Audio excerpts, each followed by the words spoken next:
Hi guys, and welcome back to another video. I'm Nathan, or as you know me by now as the Whisky Speaker, and if you haven't visited my channel before, thank you for joining me. So today we're not going to be doing a whisky review, but we are going to be doing glasses.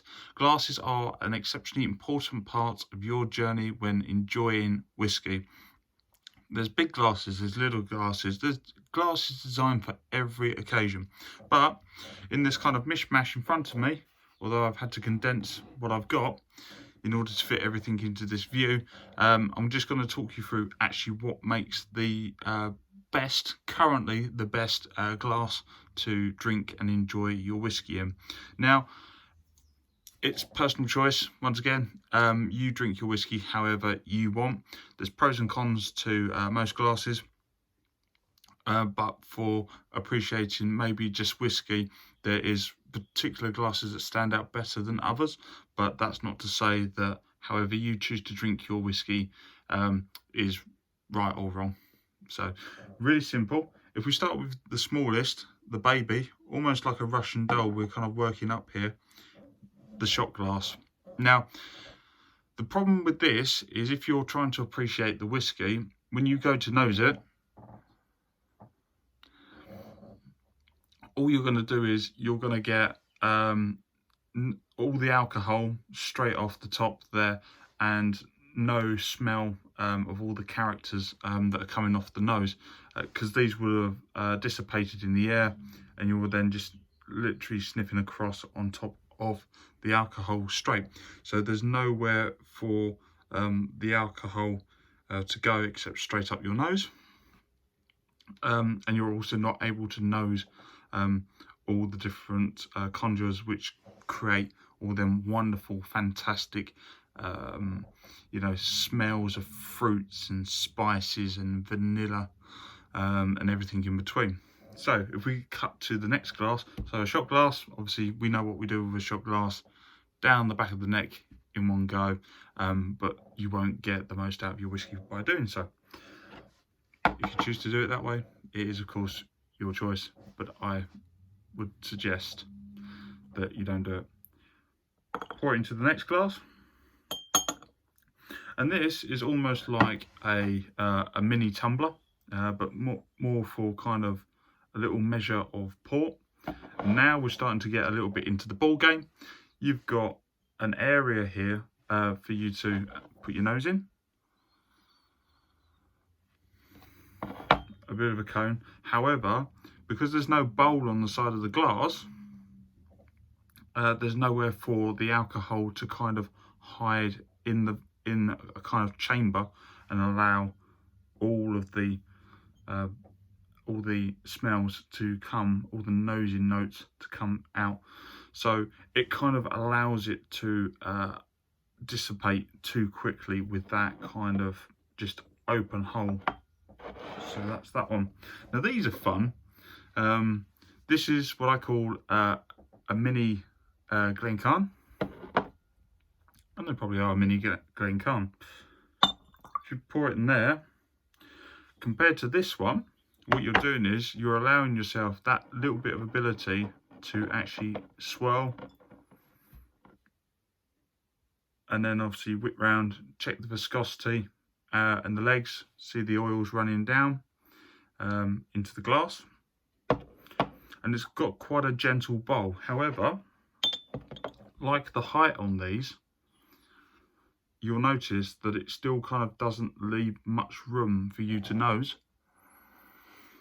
without getting just literally a massive punch of alcohol vapors straight into your nose. But it is slightly more tapered up to the top, so it is concentrated to allow you to maybe try and decipher all the flavours.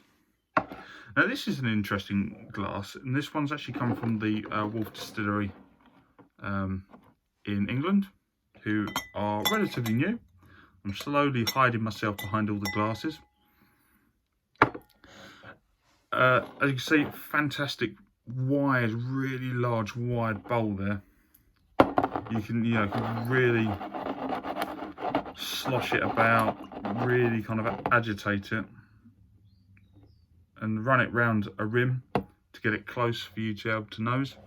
It's tapered and funneled in, however that area is still quite wide.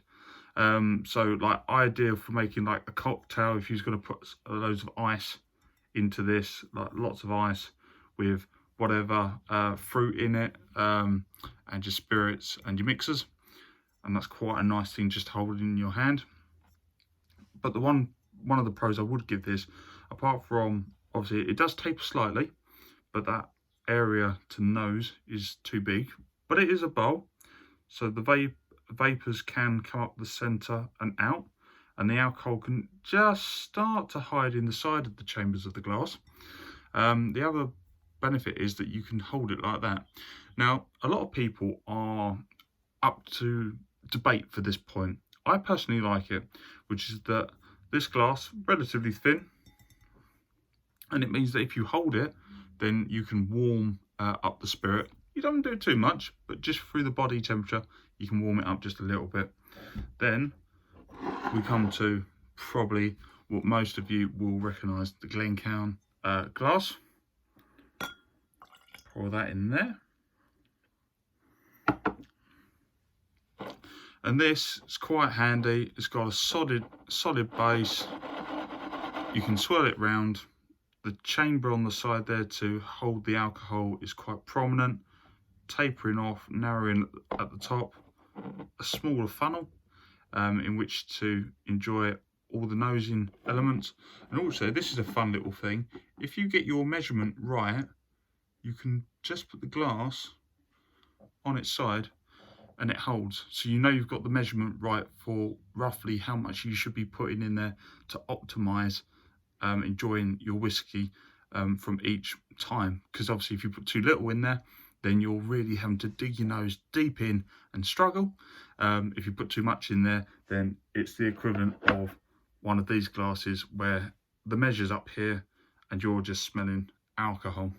So just if you ever get a chance, just put it on the side there and you can see if you've got the right measurement. Plus, if you want to, you can just roll it round to go back to that viscosity, and you can get then a good nose on it. If you're enjoying maybe a long slow drink on a nice hot summer's day, once again, you wouldn't be doing a whiskey. You've got two drawbacks. There's a nice little distortion in my face there, optical illusion. You've got this, which is that one, my nose really would have to stretch really deep into that, and even my finger won't reach the measure. So you're really having to be snorting hard, and you can also see that it actually widens at the top and then actually narrows down to the bottom.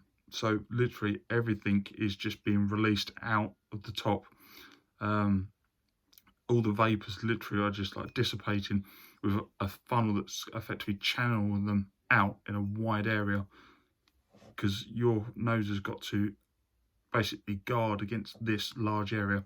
So the depth, a bit of a problem, and also the wideness of how this basically expands out, and then means that doing that, I'm really struggling to get any sort of nose.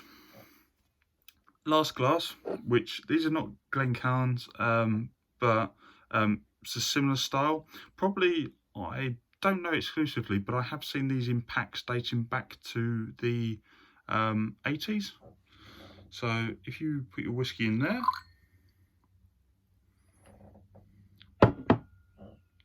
and you kind of put these two together, you can see effectively, apart from the little stubby base here and the long stem on the glass, they are in essence